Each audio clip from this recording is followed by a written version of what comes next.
Hello everyone, जय हिंद। आज हम लोग पढ़ेंगे कि बी लिम्फोसाइट क्या होता है।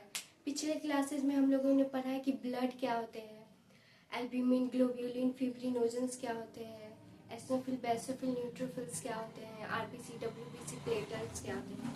आज पढ़ेंगे कि बी लिम्फोसाइट क्या होता है। उसके पहले कुछ जानकारी प्राप्त कर लें कि कंपोनेंट्स ऑफ ब्लड्स क्या होते हैं। ये हम लोग पिछले क्लासेस में पढ़ लिया है। कंपोनेंट्स ऑफ ब्लड क्या होते हैं। कंपोनेंट्स ऑफ ब्लड जो था वो दो प्रकार का था, आरबीसी और डब्ल्यू। प्लाज्मा और प्लाज्मा जो था वो 55% था और फॉर्म्ड एलिमेंट्स 45% था। पिछले क्लासेज में हम लोगों ने पढ़ लिया है कि कंपोनेंट्स ऑफ ब्लड क्या होते हैं। तो कंपोनेंट्स ऑफ ब्लड दो प्रकार के होते हैं, plasma 55% and formed element 45%। Plasma जो होता है वो तीन प्रकार के होते हैं। कौन कौन से? एल्ब्यूमिन, ग्लोब्यूलिन और फिब्रिनोजन। और फॉर्म्ड एलिमेंट कितने प्रकार के होते हैं?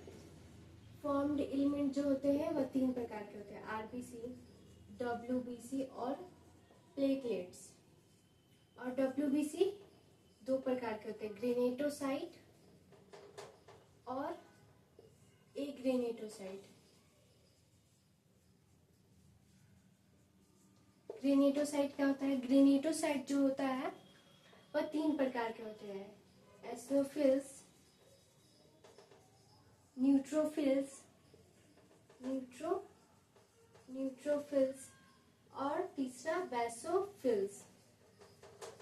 और एक ग्रेनेटोसाइट, बी लिम्फोसाइट और टी लिम्फोसाइट। बी लिम्फोसाइट दो प्रकार के, प्लाज्मा और मेमोरी।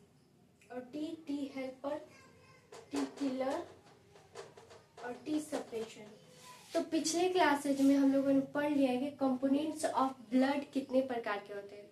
तो फिर से देख लेते हैं। कंपोनेंट्स ऑफ ब्लड दो प्रकार के होते हैं, प्लाज्मा 55% एंड फॉर्म्ड एलिमेंट 45%।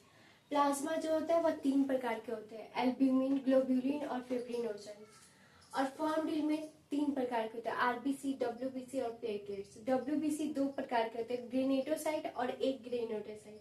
ग्रेनेटोसाइट जो होते हैं वे तीन प्रकार के होते हैं, एसिनोफिल, बेसोफिल और न्यूट्रोफिल। और जो एक ग्रेनेटोसाइट जो होते हैं वह दो प्रकार के होते हैं, बी लिम्फोसाइट और टी लिम्फोसाइट। बी लिम्फोसाइट दो प्रकार के होते हैं, प्लाज्मा सेल और मेमोरी सेल। और T lymphocyte, T helper, T killer और टी सप्रेशन। आज बात करेंगे कि बी लिम्फोसाइट क्या होता है। तो चलिए आज बात करते हैं।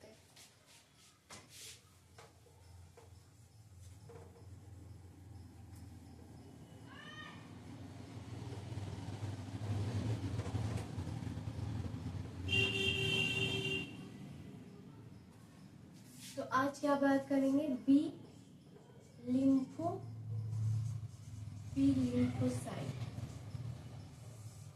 बी लिम्फोसाइट क्या होता है? जो ये बी लिम्फोसाइट जो होता है वो बोन मैरो में बनता है और बोन मैरो में ही मैच्योर होता है। बी लिम्फोसाइट कहाँ बनता है? बी लिम्फोसाइट बोन मैरो में बनता है और बोन मैरो में ही मैच्योर होता है। It produce in bone marrow and mature in bone marrow.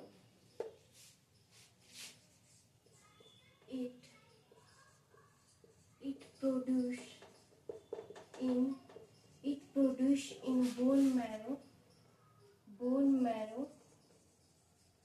and mature in bone marrow. B lymphocyte जो होता है वो दो प्रकार के होते हैं, plasma cell and memory cell. It is two type, plasma cell and memory cell.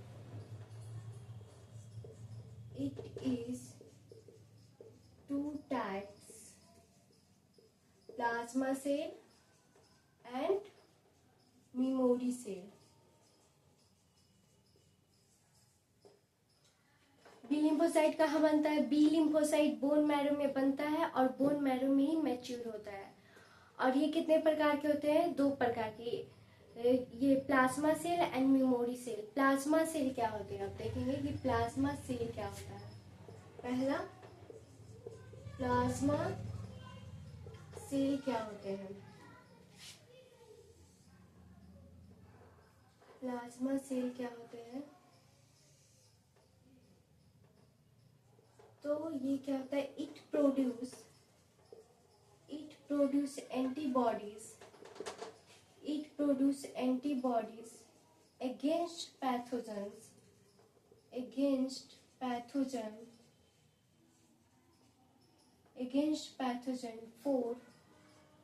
for first time and short duration of time.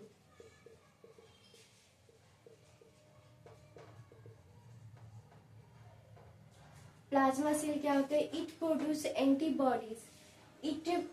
Antibodies against pathogen for first time and short duration of time. अब पढ़ेंगे कि memory cell क्या होते हैं. तो memory cell इसके उल्टा हो जाएगा, second time and long duration of time.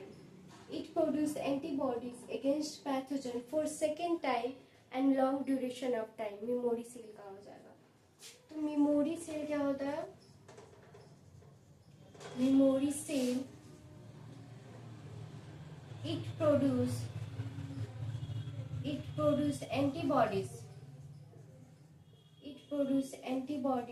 Against pathogen